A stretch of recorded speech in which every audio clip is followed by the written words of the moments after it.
துப்பாக்கி குண்டுகளையும் பீரங்கி குண்டுகளையும் எதிர்த்து வாளையும் வேளையும் வைத்துக்கொண்டு வெள்ளையர் படையை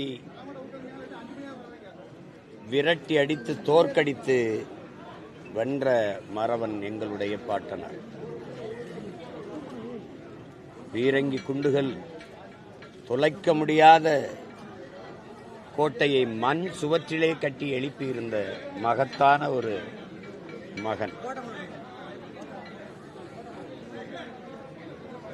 இன்றைக்கு தமிழ் இளம் தலைமுறையினர் மான உணர்வும் இன உணர்வும் கொண்டு வீரத்தோடு வெகுண்டு எழுகிறார்கள் என்றால் அது எங்கள் பாட்டனார் நடந்து சென்ற அந்த வழித்தடம்தான். பேரை உச்சரிக்கும் போதே சோர்ந்து துவண்டு கைகட்டி வாய்புத்தி அடிமை நிலையில் இருக்கிற தமிழ் சமூகத்தின் பிள்ளைகளுக்கு தன்மான உணர்வும் இனமான உணர்வும் வீரமும் உணர்வு எழுச்சி கொண்டு பொங்கும். அப்படிப்பட்ட வீர மறவனினுடைய வரலாறு இந்த நிலத்தில் மறைக்கப்பட்டிருக்கிறது. அவன் பேர பிள்ளைகள் மரியாதை செய்ய வேண்டுமென்றாலும் அவன் வாழ்ந்த இடத்திற்கு வந்துதான் செய்ய வேண்டியது இருக்கிறது. இங்கே வந்தவர்கள் போனவர்களுக்கெல்லாம் தெருவுக்கு தெரு சிலை, எங்கும் மரியாதை செய்யக்கூடிய வாய்ப்பு. ஆனால் எங்கள் பாட்டனாருக்கோ எங்கள் பாட்டி வேலு நாச்சியாருக்கோ மருதுபாண்டிக்கோ அது இல்லை.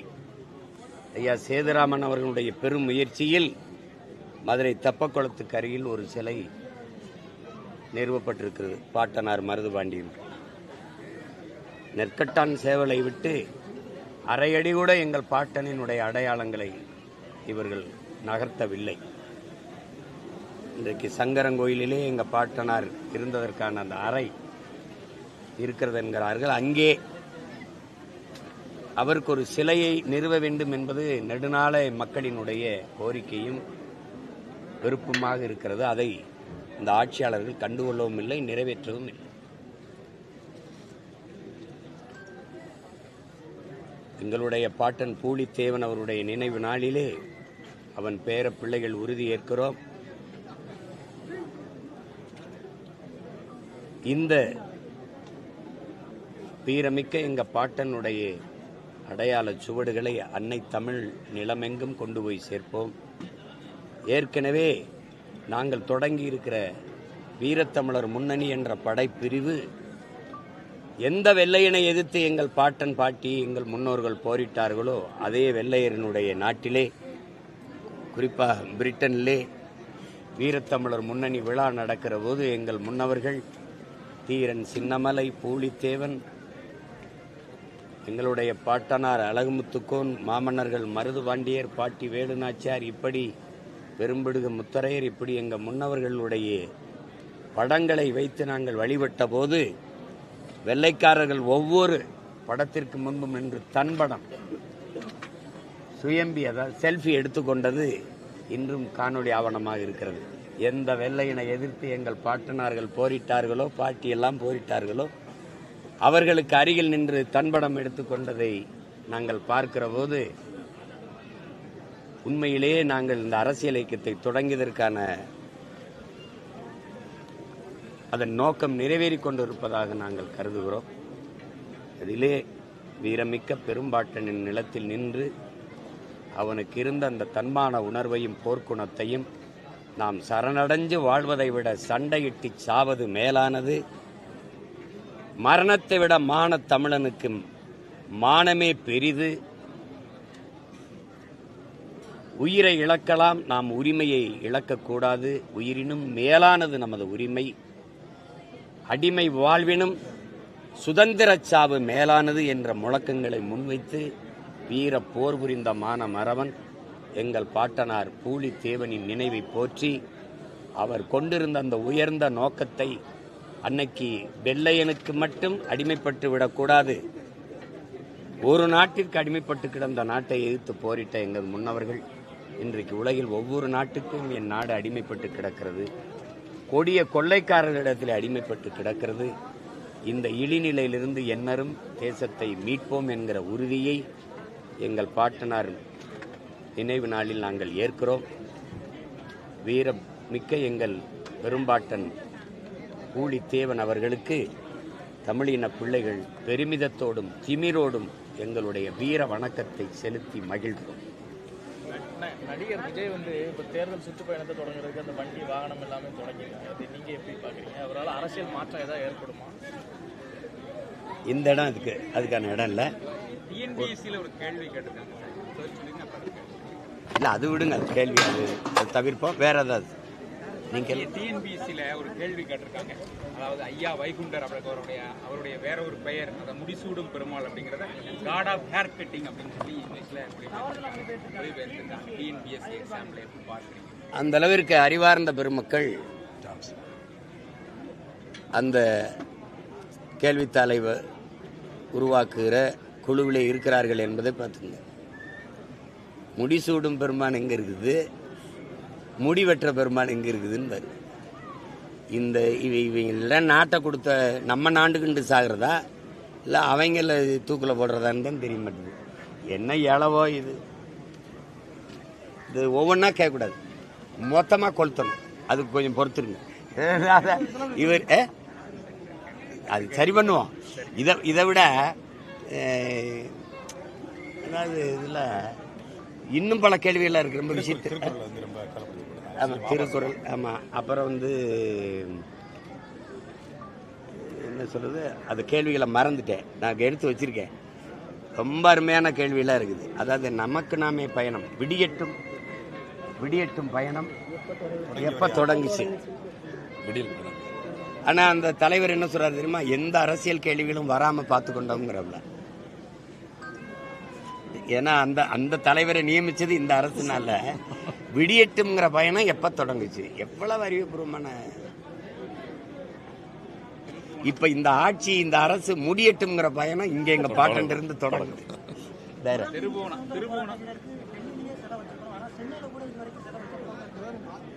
அது ஏன்ட்ட கேட்குறீங்க? உங்களுக்கு ஒரு கோபம் வருதா? நான் கேட்குறேன், உங்களுக்கு கோபம் வருதுல்ல? எனக்கு கோபம் இருக்கு.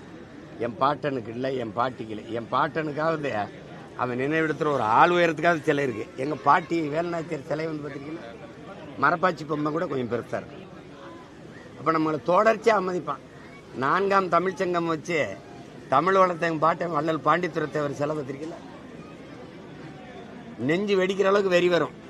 இப்போ அது என்னன்னா, அந்த நேரம் பேசுகிறோம், நம்ம ஒரு நினைவில் பேசுகிறோம், அப்படி கோவப்படுறோம், அப்புறம் தேர்தல் நேரத்தில் அது நீர்த்து போகுது. அதனால எவன் அவமதிச்சானோ, எவன் நம்ம அடையாளத்தை மறைச்சானோ, எவன் நம்ம வரலாற்றை திரிச்சானோ, அவனுக்கே நம்ம மறுபடியும் அதிகாரத்தை கொடுக்கும்போது இந்த மாதிரி வேலையெல்லாம் வருது. முடிசூடும் பெருமானங்க, முடிவெற்றாளுங்க. இதை படிக்கிறவன் என்ன நினைப்பான்? இதுவது மருதுபாண்டி வேலுநாச்சியார் சிவகங்கை விட்டு காலாறுகளை விட்டு அரையங்களை நேரில் நான் தான் ஊரா போய் மருதுபாண்டிக்கு வணக்கம் சிவகங்களை தான் நடத்தணுமான்னு சேலத்தில் போய் நடத்தினது நான் தான். எங்க இருக்கு சிலை?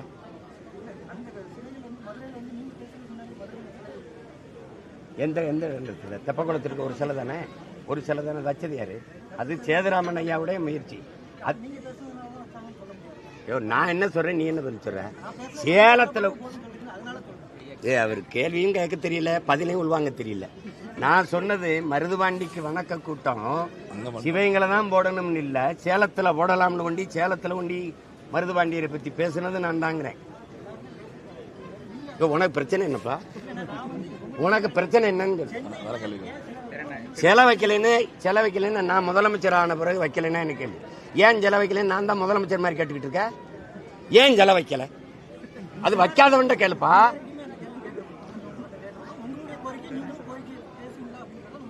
கோரிக்கை இப்ப கூட தான் பேசிட்டு இருந்தோம், முழக்கத்துல கூட இப்ப கூட பேசுறோம். தம்பி, Thirupuvanam case sir, CBI charge sheet file பண்ணியிருக்காங்க. அதை கோர்ட் திருப்பி அனுப்பிடுச்சு. சார்ஜ் ஷீட் தப்பு தவறுமாக இருக்கிறது, திருத்தி அனுப்புங்கன்னு சொல்லி சார்ஜ் ஷீட்டை திருப்பி அனுப்பி எப்படி பார்க்குறீங்க? இது ஒரு பெருமை தானே நமக்கு. ஒரு வழக்கை கூட ஒழுங்காக எழுதி கொண்டு போக முடியாத ஆளுகளை எல்லாம் நம்ம வச்சுக்கிட்டு எந்த இடத்துல சரியா இருக்கு சொல்லுங்க? உங்களுடன் ஸ்டாலின் மனு பூரா வாங்கி சாக்கடை குழியில சாக்கடை தண்ணியில போட்டு போறது தானே.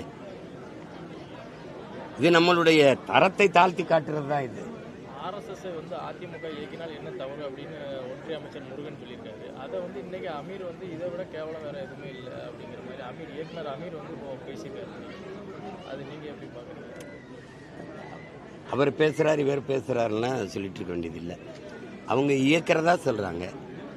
ஐயா இலக்கணேசன் இறந்ததுக்கு இத்தனை பேர் அந்த கட்சியில் இருக்கும்போது ஆளுநர் இருக்காரு, அவங்கள சார்ந்தவர் எல்முருகன், இதே எல்முருகன் இருக்கிறாரு. அம்மா நிர்மலா சீதாராமன் ஐயா மூப்பனாருக்கு வணக்கம் செலுத்த வந்தாங்க. அவங்க கிட்ட மலர் வளையத்தை கொடுத்து என் சார்பாக வைங்கன்னு இருக்கலாம். அந்த கட்சியின் மாநில தலைவர் எங்கள் மாமா நயனார் நாயர் இருக்கிறாரு, அவர்கிட்ட கொடுத்து வைக்க சொல்லியிருக்கலாம். இவங்க கூட்டணி வச்சிருக்க எதிர்கட்சி தலைவர் ஐயா எடப்பாடி பழனிசாமிகிட்ட கொடுத்து வைக்க சொல்லியிருக்கலாம். தமிழக முதல்வர் ஐயா ஸ்டாலின்கிட்ட கொடுத்து என் சார்பான வணக்கத்தை நீங்கள் மலர் வளையத்தை வைத்து இலக்கணேசனுக்கு செலுத்துங்கன்னு ஐயா ஸ்டாலின்கிட்ட கொடுக்க வேண்டிய அவசியம் என்ன? இதை எப்படி எடுத்துக்கிறது தம்பி? அண்ணனை பாருங்க, இதை எப்படி எடுத்துக்கிறது? சரி, எல்லா மாநிலத்திலையும் டாஸ்மார்க் இந்த சாராய இதில் மேலே ரைடு போன இடத்துல எல்லாம் சோதனை போன இடத்துல வழக்கு பதிஞ்சு சிறைப்படுத்தியிருக்காங்க. இங்கே எத்தனை ரைடு வந்திருக்கு? ஏன் எந்த நடவடிக்கை இல்லை? எல்லார் வீடுகளையும் ஈடி ரைடு போச்சுல, ஏன் எந்த நடவடிக்கை இல்லை? ரைடு போனது தெரிஞ்சுது, வெளியில வந்ததும் தெரியல, நடவடிக்கையும் தெரியலையே. காரணம் என்ன சொல்லுங்க, நீங்க சொல்லுங்க. இதுல இருந்து என்ன தெரியுது? ரெண்டு பேருமே ஒரே ஆளுக தான். இததான் எங்க தாத்தா காமராஜ் ஒரே குட்டையில ஒரு மட்டைங்கிறாரு. இப்ப நாங்க அந்த மட்டையை பிரிச்சு நாரா திரிக்கிறதா நம்ம வேலை. இப்ப இதுல என்ன இவங்களுக்குள்ள வேறுபாடு கண்டுட்டீங்க? என்ன வேறுபாடு கண்டுட்டீங்க? ஆபரேஷன் சிந்தூர் அதுக்கு முதலா பேரணி நடத்தி அந்த போரை வாழ்த்தின ஆலியார். இந்தியாவில் பாரதிய ஜனதா எத்தனை மாநிலத்தை ஆளுது? அந்த மாநில முதல்வர் கூட செய்யாத வேலையை தமிழ்நாட்டில் முதலா அந்த பாகிஸ்தானுக்கு எதிரான ஆபரேஷன் சிந்தூர் அந்த போரை ஆதரித்து பேரணி நடத்தின ஆலியார் தமிழ்நாட்டு முதலமைச்சர் தான். அதுக்கு பிறகுதான் டெல்லி முதலமைச்சரே நடத்தினாங்க. இப்போ இதை எப்படி எடுத்துக்கிறது? காரணம் ரைடு தான். உங்களுக்கு புரியுதுன்னு நினைக்கிறேன். காரணம் அவங்க இங்க பாருங்க, அவங்க நேரடியாக கூட்டணியில் இருக்கிறாங்க, இவங்க தெரியாம கூட்டணியில் இருக்காங்க. ரெண்டு பேரும் ஒன்னா தான் இருக்காங்க. படம் தயாரிச்சு பேட்கால்ங்கிற படம் தயாரிச்சு இதுதான் என்னுடைய கடைசி படம்னு சொல்லியிருக்காரு. பல்வேறு பிரச்சனைகளை சந்திச்சிட்டேன். ஏற்கனவே ஒரு தயாரிப்புல தானே, தயாரிப்பு தான் கடைசி படம். பல்வேறு ஏகப்பட்ட பிரச்சனைகளை சந்திச்சுட்டேன். இந்த படம் தயாரிப்பு அப்படிங்கிறது மிகப்பெரிய சவாலான விஷயம். இனிமேல் அதில் இறங்குறது இல்லை. நீங்க ஒரு எப்படி பார்க்குறீங்க? இல்லை அந்த பிரச்சனையை தம்பி என்னோட விவாதிச்சாரு, நாங்கள் பேசிக்கிட்டோம். ஒரு கலைஞனுக்கு இவ்வளவு நெருக்கடியை தந்திருக்க வேண்டாம்னு நான் நினைக்கிறேன். ரெண்டாவது தயாரித்த படங்கள் எல்லாம் நல்ல படங்களை தயாரித்து கொண்டு வந்துட்டு இருந்தார். இப்போ அது அவருக்கு அவ்வளோ பெரிய மனச்சோர்வை கொடுத்துருக்குன்னா அதுக்காக நான் வருந்துறேன். இப்போ அதில் நானும் தானே பொறுப்பேற்கணும். இப்போ ஒருத்தர் கொலை செஞ்சிடறாரு, ஒருத்தர் தவறு பண்ணிடுறாருன்னா இப்போ அந்த இதுக்கு இந்த சமூக குற்றம் தான். ஏன்னா சிந்தனை என்பதும் செயல்பாடு என்பதும் சமூகத்தின் விளைச்சல்ங்கிறான். இப்போ சமூகம் பிள்ளையா இருக்கு, அதனால அது வருது.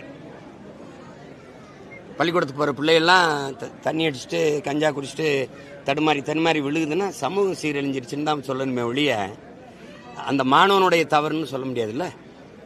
அது மாதிரி தம்பிக்கு அவ்வளவு அழுத்தம் கொடுத்து அதை கைவிடுற அளவுக்கு போகுது அப்படின்னா அது நானும் பொறுப்பேற்கணும், நீங்களும் பொறுப்பேற்கணும். கடைசியாக இந்தியா டுடே நடத்திய கருத்து கணிப்பில் ஆளுங்கட்சியினுடைய வாக்கு சதவீதம் குறைஞ்சிருக்கு, எதிர்கட்சியினுடைய அவங்க கூட்டணி வாக்கு சதவீதம் கூடியிருக்கு. அப்புறம் நீங்கள் உட்பட மற்ற கட்சிகளோட வாக்கு சதவீதங்கள் கூடுதலாக 15% வரை போகிறதுக்கு வாய்ப்பு இருக்குன்னு எப்படி பார்க்குறீங்க? இந்த கருத்து கணிப்புகளை நான் எப்பவும் நம்புறதில்லை, உங்களுக்கு தெரியும்னு நினைக்கிறேன். நான் 2016 தேர்தல் அரசியலுக்குள்ளே வந்தோம். இப்போ 10 ஆண்டு நிறைவாக போகுது. 26ஓட 10வது ஆண்டில் நிற்கிறோம். எந்த இடத்துலையும் இந்த கருத்து கணிப்பில் எனக்கு இவ்வளோ வாக்கு வரும்னு சொன்னதில்லை, நான் வளர்வேன்னு சொன்னதில்லை, நான் போட்டியிடுறேனுங்கிறதையும் சொன்னதில்லை. உங்களுக்கு சொல்றதை உண்மையே சொல்கிறேன். இதில் யாரும் சொல்ல மாட்டாங்க, இப்போவும் சொல்ல மாட்டாங்க, போட்டியிடுறோம்னு சொல்ல மாட்டாங்க எனக்கு எவ்வளோ வரும்னு. நீங்கள் 4 வரும், 3 வரும், 5 வரும். நான் 8.5 விழுக்காடு தொட்டேன். இப்போ யார் மேலே வழக்கு போட்டு இது பண்ணலாம்? இதெல்லாம் அவங்களுக்கு சும்மா உட்காந்துட்டு ஒரு இடத்துல உட்காந்து இது இப்படி வரும் அப்படி வரும், ஒரே மாதிரி எல்லா தொலைக்காட்சியும் ஒரு கருத்தை பதிவு பண்ணால் அது கருத்து.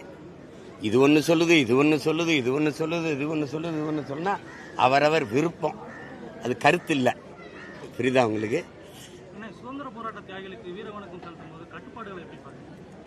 கட்டுப்பாடுகள் அது கொடுமையாக தான் பார்க்குறேன். அதில் இப்போ எங்கள் தாத்தாவுக்கு முத்துராமலிங்க தேவருக்கு வரும், இன்னொரு தாத்தா இமானுவேல் சேரனுக்கு வணக்கம் வரும். எங்களுக்கு 144 தடையை போட்டு ஏதோ தேச துரோகிகளை கொண்டாட போகிற மாதிரி பண்ணுவாங்க. நீங்கள் எவனுக்கோ சில திறந்தபடி இருக்கும். இந்த நாட்டின் விடுதலைக்காக போராடி சிறையில் இருந்தவன், நான் விடுதலை பெற்ற நாட்டிலையும் சிலையாக இருக்கும்போதும் சிறையில் இருக்கிறத நீங்கள் எப்படி பார்க்குறீங்க? இருக்கா இல்லையா? இருக்குல்ல. நேரு சிலை, இந்திரா காந்தி சிலை, ராஜீவ் காந்தி சிலை, பெரியார் சிலை, இந்த கருணாநிதி ஐயா சிலை, இந்த எம்ஜிஆர் சிலை, ஜெயலலிதா சிலை, அண்ணா சிலையெல்லாம் ஜெயிலில் இருக்கா? ஆனால் இந்த செக்கிழுத்த இந்த சிறைக்கு போராடி சிறைக்கு போனாம பாருங்க, 9 ஆண்டுகள் சிறையில் இருந்திருக்காங்க. எங்கள் தாத்தா முத்துராமலிங்க தேவர், தாத்தா காமராஜெல்லாம். எந்த சிலையாவது வெளியில் திறந்த பண்ணி இருக்க? இது மாதிரி கொடுமை எப்படி இருக்கு? அது மாதிரி தான் இது. வம்படியாக அந்த என்ன சொல்லணும், நீங்கள் எந்த பிரச்சனையும் இல்லாமல் போய் நம் இன முன்னோர்களை மரியாதையாக வழிபட்டுட்டு திரும்பணும். எந்த பிரச்சனையும் வச்சுக்க கூடாதுன்னு ஒரு அறிவுறுத்தல் செஞ்சு தான் செய்யணுமே ஒழிய, இத்தனை கார் வரணும், இந்த காரை வாடகைக்கு கொடுக்காத, இது போகாத, இவ்வளோ பேர் தான் போகணும். இப்போ என்ன பண்ணுங்க, 2 கார் போகலாம், 3 கார் நிறுத்தின்னு நடந்து வந்துட்டேன். இதெல்லாம் தேவையில்லாத ஒரு நெருக்கடி. இவ்வளவு நெருக்கடியை நம்ம கொடுப்பாங்க, அவன் வந்து அழகாக கொண்டு வச்சு எல்லாரையும் கொண்டுட்டு போயிடுவான். இந்த நாடு எப்படிப்பட்டதுன்னா, பரிச்சை எழுத போகும்போது என் பிள்ளைகளை மூக்கத்தியை கழட்டு, சாடையை அவுத்து விடு, ஜாக்கெட்டை கலட்டு, உள்ளாடையை கலட்டு, அந்த துப்பட்டாவை எடு, எல்லாம் பண்ணுவான். பரிச்சை எழுத போகிற பிள்ளைய அவ்வளவு சோதிப்பான். பயணிக்கிற எண்ணெயை முன்னாடி காட்டு, பின்னாடி திரும்ப, இதை கலட்டு, பெல்ட்டை கழட்டு, எல்லாம் பண்ணுவான். அங்கே பார்டரில் வர்றாங்கள பயங்கரவாதி, அவனை ஒன்றும் சோதிக்க மாட்டான், வந்து சுட்டுட்டு அவன் போயிடுவான். எப்படி இருக்கு? எனக்கிட்ட ஆதார் கேட்குற, அந்த உள்ள நுழைஞ்சு சுட்டான்ல பகல்காமில், அவன்கிட்ட எதுவும் கேட்கல தம்பி, ஏன் கேட்கல, எதுவும் கேட்கல.